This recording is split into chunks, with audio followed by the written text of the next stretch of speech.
শয়তানটা নামদানিকে মেরে ফেলবে। না না, আমি ওকে মারতে দেবো না। এই বিশু বয়মটা দে। এই লেন গুরুজি।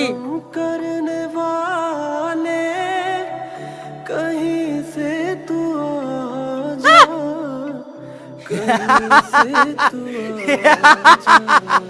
আমার হাতে থেকে তুই পালাতে পারবি না, তোকে সারা জীবন বন্দি করে রাখবো। এই সাপুরি, আমাকে তুই মুক্তি দে, নাহলে আমি তোর বংশ করে দেবো। আরে দেবে দেবে, মুক্তি দেবে। তার আগে একটা সত্যি কথা বল, তোর নাগুনি কোথায়? না, আমার জান থাকতে আমি বলবো না। বলবি না? তাহলে মর। আমাকে ছেড়ে দাও, আমাকে ছেড়ে দাও, আমাকে মেরো না। আমি বলছি। তাহলে বল নাগুনি কোথায় আছে?